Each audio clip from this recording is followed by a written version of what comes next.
शरद पवार गट भी कोई सेकुलर गट नहीं है। अजित पवार गट भी कोई सेकुलर गट नहीं है। सही मालूम हमारा कलेजा दुखता है जब हमें कहा जाता है घुसपैठ गया। अगर हम पुलिस चौकी में जाके कंप्लेंट करने जाते कि भाई हमारे पे ऐसी आ रही, तो हमारी कंप्लेंट ली नहीं जाती।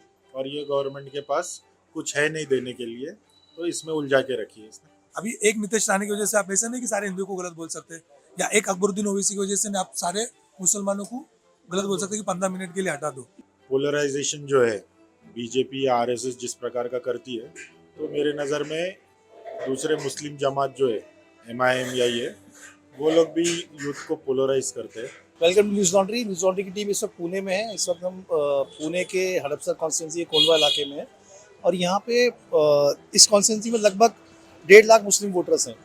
तो हम यहाँ पे जो मुस्लिम वोटर्स हैं उनसे बात कर रहे हैं और उनसे हम बढ़ते हुए हेट क्राइम के बारे में पूछ रहे हैं, उनके क्या इश्यूज़ हैं उसके बारे में हम बात करने के लिए आए हैं। एक मैं पुरानी बात आपको बता दूं, 1978 में ईरान में रेवोल्यूशन आया। खुमानी साहब वहाँ से आए। खुमानी साहब फ्रांस में वो उस पे थे, एग्ज़ाइल में थे। तो जब लौटे तो बड़ा जुलूस निकला। उनको हवाई जहाज़ से सीधे उनको गाड़ी पे बिठाया गया और गाड़ी को लोगों ने कंधे पे उठा के चले।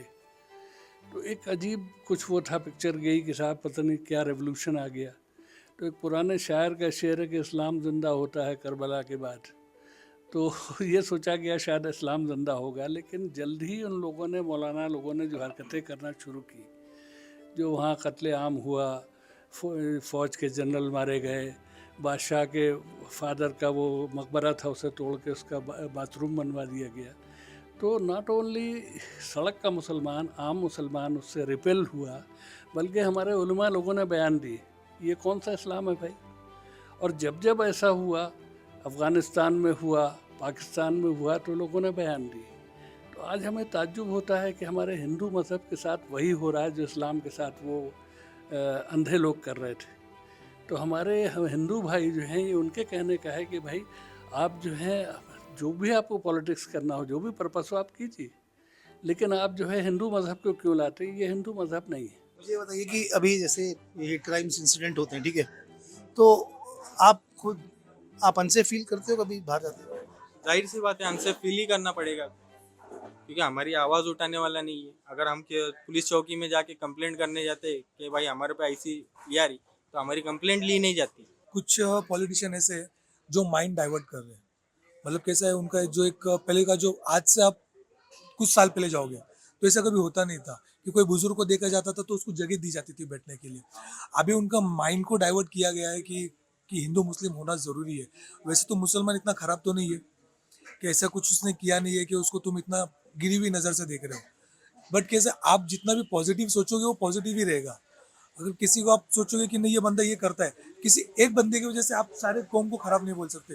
उसमें अगर देखना जाए तो हिंदू के कुछ लोग भी गलत है, मुसलमान के कुछ लोग भी गलत है, पर उसके लिए आप सारी कम्युनिटी को गलत नहीं बोल सकते। तो हेट स्पीच से पॉलिटिकली वोटर्स को डाइवर्ट करने का एक प्रोसेस है, क्योंकि हेट स्पीच देने के बाद सब मुस्लिम कम्युनिटी के कुछ चंद लोग उसको एक सेंसिटिव या इशू बनाने की कोशिश करते हैं, लेकिन नॉर्मली मुसलमान उसको एक्सेप्ट नहीं कर रहा, क्योंकि जो लोग अपने भाई हिंदू भाई है वो जो करना चाहते हैं उनका कॉन्सेप्ट कुछ अलग है। उनको ये नहीं करना है कि देश की तरक्की का उनको कोई इंटरेस्ट नहीं है, सिर्फ जो मौजूदा गवर्नमेंट है उस गवर्नमेंट को किसी विन करना है। उस हिसाब से डिफरेंसेस पैदा करके ये हेट स्पीच, हेट क्राइम करने की कोशिश की जा रही है। अगर पब्लिक एजुकेटेड है तो no one wants to go into all this nuisance, like you know, ये सब न्यूसेंस वैल्यू, कोई बुजुर्ग को मारना ट्रेन में या कुछ करना, ये सामने वाले का मोस्टली मेरा प्राइमरी थिंकिंग है कि एजुकेशन का मसला है। ये दीस गाइज आर नॉट आप एजुकेटेड। ये एक मतलब उसको सुरक्षा की नज़र से नहीं देखते? सुरक्षा की नजर आप टारगेट हो सकते हो कहीं आपकी दाढ़ी या अभी टोपी की वजह से। है, देखो मैं आई डोंट नो ओवरऑल क्या है, हाँ। बट जो विक्सिनिटी में हम लोग रहते हैं यहाँ, तो कभी ऐसे जैसा कि वो जो गौ हत्या चल रही थी, वो मॉब लिंचिंग बोली है, या ऐसा हेट क्राइम या स्पीचेस चलते रहते ना एवरी नाउ एंड देन। अभी जैसे स्पीचेस आते हैं, ये मस्जिद के स्पीकर्स निकाल देंगे या वो निकाल देंगे, ये सब पॉलिटिकल गेन्स के लिए। इसका ग्राउंड पे जैसा हमारे यहाँ कम्युनिटी में काफी साल से हमारे मराठा रहते, माड़ी रहते, मुस्लिम रहते, हमारे में यानी जो यूनिटी है वो एकदम रॉक सॉलिड है। 2014 के बाद ज़्यादा ही बढ़ गई। बच्चा बच्चा बोल रहा है, लेडीज भी खुल के बोल रही, नौनी राना क्या क्या बोलते रहती, सुनते ना आप लोग ऐसे। पहले आप नहीं बोल था। रहे हैं पहले बिल्कुल भी नफरत पहले नहीं था ना। ये इलेक्शन क्या चीज है, हमको वोट आया डाल दिया आगे खामोश घर में बैठ जाती थी। अभी दूसरे से क्या है? मिलना जुलना सफर करना ये मुश्किल हो चीजें जा रहा है, थी नहीं दाढ़ी कभी। वाला। ये लो यार, ये जा दाढ़ी वाला सफर करना मुश्किल हो जा रहा है। पुलिस गवर्नमेंट की पगार ले रहा है, उन्हें मुसलमान को मार दे रहा है ट्रेन में। मारा क्या नहीं मार रहा, तो वैसा माहौल वैसा हो गया। माहौल वैसा हो गया साहब, क्या करेंगे हम। तो ये ऐसे माहौल में आपको थोड़ा सा अनसेफ फील नहीं होता कभी? हम जमात देख के आगे बैठ गए। अभी हम क्या होता अल्लाह बहुत पता है। अल्लाह के ऊपर छोड़ देते हम लोग, सेट किसी के बंदे के ऊपर ये नहीं करते। रिसेंटली बताता हूँ, नीतीश राणे जो पुलिस वालों की एक स्टेज के ऊपर खड़ के माँ बहन काटता है, उसके ऊपर कंप्लेंट नहीं होती है। और एक संवैधानिक तरीके से एक रैली औरंगाबाद से मुंबई जाती है, एक दिन के अंदर उसके ऊपर 4 कंप्लेंट इम्तियाज जलील के ऊपर 4 एफआईआर दर्ज होती है। अभी एक नीतीश राणे की वजह से आप ऐसा नहीं कि सारे हिंदुओं को गलत बोल सकते, या एक अकबरुद्दीन ओवैसी की वजह से आप सारे मुसलमानों को गलत बोल सकते कि 15 मिनट के लिए हटा दो। कैसा ये डेमोक्रेटिक कंट्री है, इसमें सबको जीने का अधिकार है, सब जीकर रह सकते हैं और अपना अधिकार बोल सकते हैं और अपने अधिकार से रह सकते हैं। बट लोगों ने उस मेंटेलिटी से लेना चाहिए उनको कि हम कर रहे हो गलत है। आज हम किसी मुसलमान को बोल के मार रहे हैं, लेकिन वो मुसलमान है, वो मुसलमान बाद में पहले हिंदुस्तानी है, वो एक भारत का रहवासी है। तो आप उसको उस तरीके से देखो, उस तरीके से देखोगे तो ये कभी बटेगा ही नहीं, होगा ही नहीं। ना पुलिस हमारे साथ है, ना जो सो कॉल्ड सेक्युलर पार्टी से, जैसे शरद पवार गट हो गया, अजित पवार गट हो गया, कांग्रेस हो गया। कांग्रेस का तो नाम ही ना ले तो बेटर है।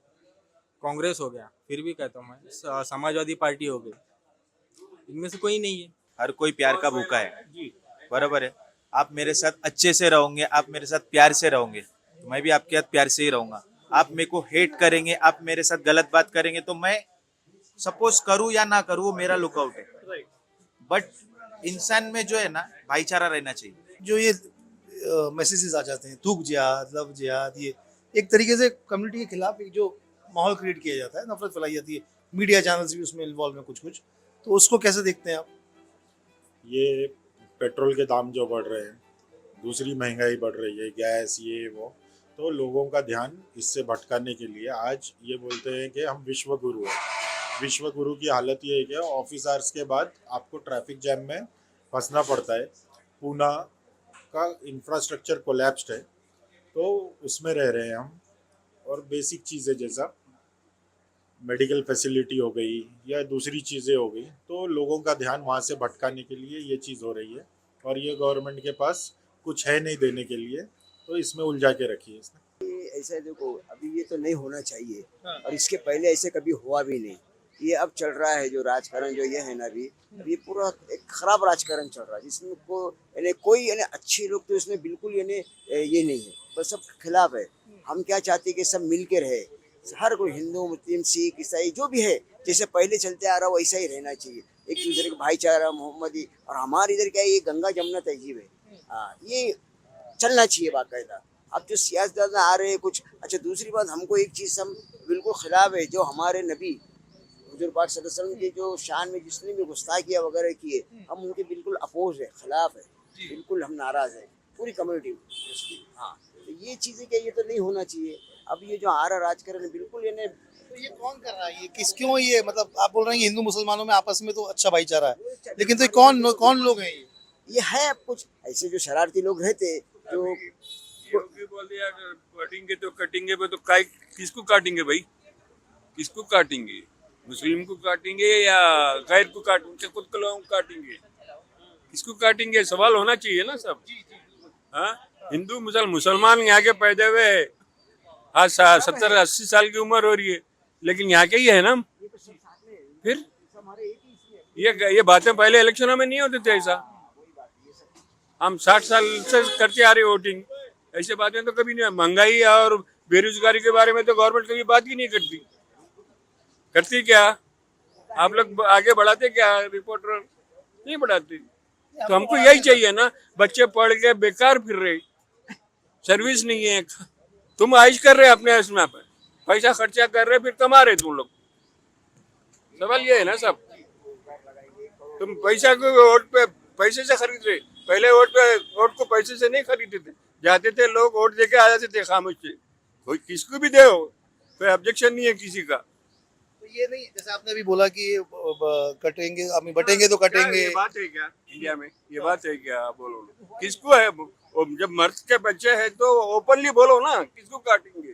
पॉलिटिक्स के लिए तो बेहतर ये है, अब क्या कहा जाए, हम सबसे पहले तो हमारे चीफ इलेक्शन कमिश्नर, ये चीफ इलेक्शन कमिश्नर को देखना चाहिए। इतनी ब्लैटेंट बातें हो रही हैं, हम लोगों को दुख होता है, सही मानो में हमारा कलेजा दुखता है जब हमें कहा जाता है घुसपैठ गया। कहाँ का घुसपैठ गया? हमारे तो जद्दम जदीन उर्दू में बोलते हैं, हमारे एंसेस्टर्स ने लड़ाई की, फांसी पे चढ़े, हमारी हिस्ट्री है ऐसी। तो हम अब आज के दिन में हम घुसपैठिए कहाँ से हो गए?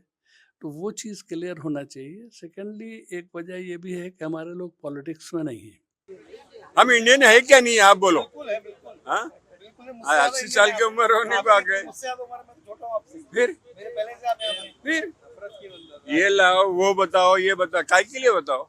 देश हमारा है, हम पैदा हुए यहाँ, हमारे माँ बाप पैदा हो गए, हमारे दादा दादी पैदा हो गए, सब पैदा हो गए, 5वीं पीढ़ी हो गई समझो हमारे एक माने में। हम क्या बताना लागे अब इनकी? यहाँ रहना है तो सही है क्या गलत है? जो पॉलिटिकल रिप्रेजेंटेशन है, पूना में ही आप देख लीजिए 21 सीट से कोई भी बड़ी पार्टी ने कोई भी मुस्लिम कैंडिडेट को टिकट नहीं दिया है। उसके बारे में क्या? मुस्लिम्स में यूनिटी नहीं है, ये एक इश्यू है। सेकंड, पोलराइजेशन जो है बीजेपी या आरएसएस जिस प्रकार का करती है, तो मेरे नज़र में दूसरे मुस्लिम जमात जो है एमआईएम या ये, वो लोग भी यूथ को पोलराइज करते हैं। तो हम लोग पहले से देखते आए हैं कि ब्रिटिशर्स का जैसा था डिवाइड एंड रूल, तो वो चीज़ बीजेपी ने लेके आई है यहाँ पे। बीजेपी सत्ता में नहीं आई तो बीजेपी ने मराठा लोगों को तोड़ा, एकनाथ शिंदे और बाला साहब गठ किया।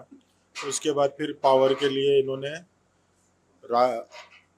अजित पवार और शरद पवार को स्प्लिट किया। तो आज इलेक्शन है यहाँ पे, तो कोई बीजेपी के लिए बात नहीं कर रहा है या बीजेपी के खिलाफ, ये लोग सब आपस में लड़ रहे हैं और बीजेपी को इसका पूरा फायदा होगा यहाँ पे। एक प्रोपोगंडा जो चल रहा है मुसलमानों के खिलाफ, इसकी सबसे बड़ी वजह ये है कि मुसलमान सियासत के अंदर कमज़ोर है, मुसलमानों की आवाज़ रखने वाला कोई नहीं है। जैसे कि अभी भाई ने बोले विकास को देख के, आज के टाइम में अगर मैं देखना चाहूँगा, एक मेरा पर्सनल ये है कि अगर मुसलमान ज़िंदा रहेंगे तो वो विकास देखेंगे।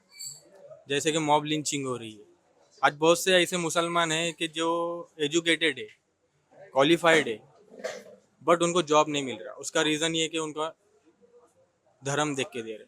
तो ऐसे वक्त में विकास ज़रूरी है या आवाज़ रखना ज़रूरी है? अगर तुम्हारी आवाज़ रखने वाला कोई नहीं है, जो भी जितने भी मसले, जितने भी मुद्दे उठते हैं, वो है विधानसभा में उठने वाले, लोकसभा में उठने वाले, वहाँ पे तुम्हारी आवाज़ रखने वाला कोई नहीं है। तो तुम कितना भी विकास कर लो, कितना भी गटर बना लो, कितने भी रास्ते बना लो, जब तुम्हारी जान की हिफाजत करने वाला कोई नहीं है तो तुम्हारे विकास की वैल्यू जीरो है। ऑल पार्टीज, बीजेपी हो, शिवसेना हो, राष्ट्रवादी कांग्रेस हो, इन लोगों ने हमेशा कहा कि मुस्लिमों को हम रिप्रेजेंटेटिव दे देंगे लोकसभा इलेक्शन के बाद। लेकिन ये अंदरूनी डर रहे, अगर हम मुस्लिमों को दे देंगे तो उनकी हिंदू वोट बैंक निकल जाएंगे। तो मेरे हिसाब से मुस्लिम जितने भी नेता हैं, इन नेताओं को भी थोड़ा दिमाग के ऊपर जोर डालना चाहिए कि थोड़े आज के फ़ायदे के वास्ते, थोड़े वक्त के फ़ायदे के वास्ते तुम बटने से बेटर है कि तुम अपनी सियासी आवाज़ को मजबूत करो। उन लोगों को ये पता है कि मुसलमान बटा हुआ है, मुसलमानों को बैनर लगा दो, इफ्तारी कर दो, 2-4 साइड दे दो नेताओं को, नेता हमारे बिक गए।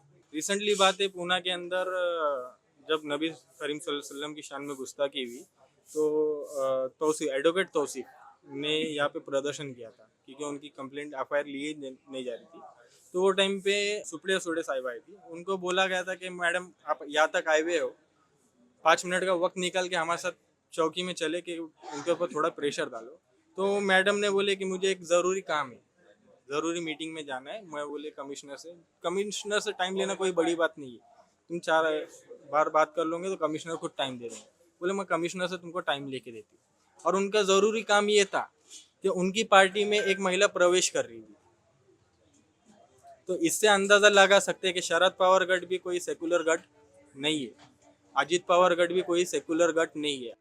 हमारे अपने बच्चे, मैं अपना पड़ोस में सारे जो हमारे हिंदू पड़ोसी हैं उनके बच्चे, ये सब उनके लिए कौन सा फ्यूचर है इस मुल्क में? जो रवीश कुमार जी कहते हैं बिल्कुल 100% सही बात है कि अपने बच्चों को तो आप बाहर भेजते हैं और आप वो कराते हैं, अपने बच्चों को आप क्रिकेट एसोसिएशन का प्रेसिडेंट बना देते हैं, और जो गरीब का बच्चा है उसको आप दंगाई बनाते हैं। तो ये थे पुणे की हडपसर कॉन्स्टिट्यूंसी के मुस्लिम वोटर्स, जिनसे हमने हेट क्राइम, हेट स्पीच और पॉलिटिक्स में मुस्लिम रिप्रेजेंटेशन के बारे में बात की। पुणे में 21 असेंबली कॉन्स्टिट्यूंसीज हैं, लेकिन ना ही तो महायुति ने और ना ही महाविकास अघाड़ी ने एक भी मुस्लिम कैंडिडेट को यहाँ से टिकट दिया है। आगे की अपडेट्स के लिए newsonly.com देखते रहिए।